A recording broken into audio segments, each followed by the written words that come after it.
হাদিস আসছে আল্লাহর রাসূল সাল্লাল্লাহু আলাইহি ওয়াসাল্লাম আবু যর রাদিয়াল্লাহু তাআলা আনহুকে প্রত্যেক দিন বলতেন, আবু যর একটা কথা বলবো, প্রস্তুত হও। আবু যর কয় ঠিক আছে। এরকম করতে করতে সপ্তম দিন আবু যররে বলছে, আবু যর আজকে তোমার কথা বলছি, বিশেষভাবে 5টা উপদেশ তোমাকে আমি দিচ্ছি। 1 নম্বর, আবু যর প্রকাশ্যে গোপনে তুমি আল্লাহ পাক রব্বুল আলামিনকে ভয় করবা।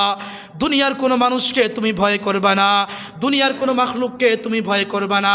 দিনের প্রকাশ্যে আল্লাহকে ভয় করবা, রাত্রের গভীরে তুমি আল্লাহকে ভয় করবা।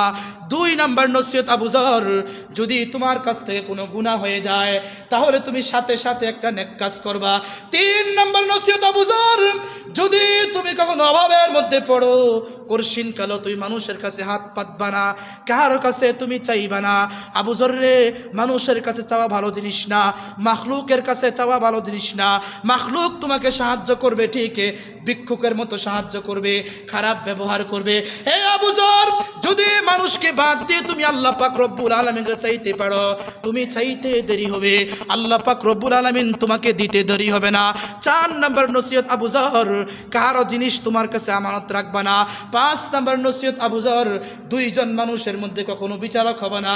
5টা নসিহত আমি নবী তোমাকে করলাম, যদি 5টা নসিহত তুমি শুনতে পারো, মানতে পারো, আল্লাহ পাক রব্বুল আলামিন ফিদ্দারাইনে দুনিয়ার মধ্যে তোমাকে সফলতা দান করবে, আখিরাতের মধ্যে আল্লাহ তোমাকে সফলতা দান করবে। জোরে বলেন সুবহানাল্লাহ। সওয়াব ভালো জিনিস, সওয়াব ভালো জিনিস। আজকের বয়ান শুননা ইউটিউবে আপনারা না, আবার তারা মনে করবে হুজুর বলছে আল্লাহকে চাও, ইমামদের বেতন যা আছে তা আরো কমাই দিব।